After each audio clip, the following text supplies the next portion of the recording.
ইসলামের দলিল কিন্তু মাওলানা সাদ নয়। আল্লাহ রাব্বুল আলামিন কোনো ব্যক্তিকে কোনো গোষ্ঠীকে ইসলামের কিন্তু উক্তি বানিয়ে যান নাই, দলিল বানিয়ে যান নাই। এই তাবলিগ জামাতের মধ্যেও আজকে বিভক্তির কারণ।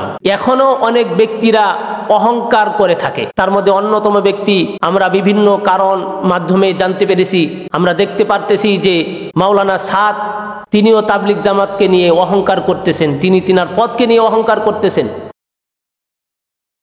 বর্তমান পৃথিবীর 200টি দেশে প্রায় 8 কোটি লোক তাবলিগ জামাতের সাথে সম্পৃক্ত। বিশ্বব্যাপী ইসলামের বার্তা প্রদান করা এবং মানুষকে আল্লাহর পথে ডাকা তাবলিগ জামাতের প্রধান কাজ।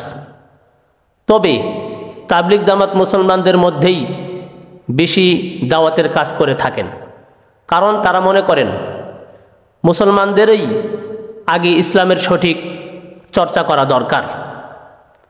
তাবলিগ জামাতের সবচেয়ে গুরুত্বপূর্ণ দেশ হলো বাংলাদেশ, ভারত ও পাকিস্তান। ভারতের কেন্দ্র নিজামুদ্দিন মার্কাজ, পাকিস্তানের কেন্দ্র রাইবেন্ড মার্কাজ এবং বাংলাদেশের কেন্দ্র হলো কাকরাইল মসজিদ বা মার্কাজ। বর্তমান তাবলিগ জামাতের বিভক্তির সৃষ্টির কারণ হচ্ছে মাওলানা সাদ কান্ধলবির কারণে। সাদের বিতর্কিত বক্তব্যের কারণে 2017 সাল থেকে তাবলিগ জামাত 2 প্রকারভাবে ইস্তেমা করে আসছে। আমার কথা হলো যে এই যে মুসলমানদের একটি সুন্দর একটি সিস্টেম, মানুষকে আল্লাহ রাব্বুল আলামিনের পথে ডাকা, দিন ভুলা, ইসলাম ভুলা, ইমান ভুলা মানুষদেরকে ইসলামের পথে ডাকা সুন্দর একটি জামাতের নাম হলো তাবলিগ জামাত। এই তাবলিগ জামাতের মধ্যেও আজকে বিভক্তির কারণ। এই কারণ কি আমাদেরকে বুঝতে হবে। এই কারণ কোথা থেকে আসলো, কিভাবে এই কারণের উৎপত্তি হলো, কোনো ব্যক্তির স্বার্থের জন্য, কোনো ব্যক্তির অহংকারের জন্য কিনা, এটা আমাদেরকে বুঝে আমাদেরকে তাবলিগ জামাতের সাথে সঠিকের সাথে সম্পৃক্ত করতে হবে। প্রিয় হাজিরিন, আমরা একটি বিষয় লক্ষ্য করব। আকস্মিক একটি বিষয় হলো, যখন পৃথিবীতে কোনো প্রকার শয়তান ছিল না, শুধু আল্লাহ রাব্বুল আলামিনের ফেরেশতারা ছিল। তার মধ্যে অন্যতম একজন ফেরেশতার নাম হলো আজাজিল।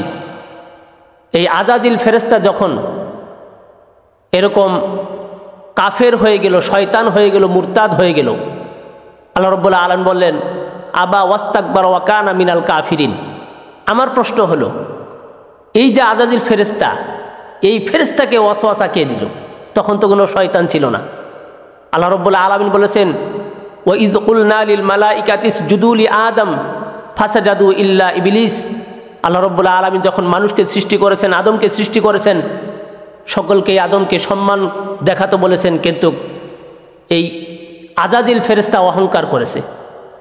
অহংকার করার কারণে আল্লাহ রাব্বুল আলামিন তাকে মুরতাদ বানিয়ে দিয়েছে। আল্লাহ রাব্বুল আলামিন তাকে বেঈমান বানিয়ে দিয়েছে, কাফের বানিয়ে দিয়েছে। আমার প্রশ্ন হলো যে এখনো অনেক ব্যক্তিরা অহংকার করে থাকে। তার মধ্যে অন্যতম ব্যক্তি আমরা বিভিন্ন কারণ মাধ্যমে জানতে পেরেছি, আমরা দেখতে পারতেছি যে মাওলানা সাদ তিনিও তাবলিগ জামাতকে নিয়ে অহংকার করতেছেন, তিনি তিনার পদকে নিয়ে অহংকার করতেছেন। কারণ তিনি ছোট্ট তিনার স্বার্থের জন্য বৃহৎ স্বার্থকে তিনি জলাঞ্জলি দিচ্ছেন। তিনি যদি সত্যি ইমানদার এবং মুসলমান হয়ে থাকেন, মানুষের কল্যাণে তিনি কাজ করে থাকেন, তাহলে বুঝতে হবে তিনাকে যে তিনি ব্যক্তি যদি সরে যায়, সারা বাংলাদেশ সহ ভারতের মানুষ একাকার হয়ে যাবে। তাহলে তিনার এখন কাজ হলো তিনার অহংকার ধূলিসাৎ করে দিয়ে তিনার পথ থেকে তিনাকে সরে দাঁড়ানো। এটা তিনাকে বুঝতে হবে। আরেকটি কথা বুঝতে হবে সাধারণ মুসলমানদের জন্য, যে দেখবেন আল্লাহ রাব্বুল আলামিন কোনো ব্যক্তিকে, কোনো গোষ্ঠীকে ইসলামের কিন্তু উক্তি বানিয়ে যান নাই, দলিল বানিয়ে যান নাই। ইসলামের দলিল কিন্তু মাওলানা সাদ নয়, এটা আমাদেরকে বুঝতে হবে।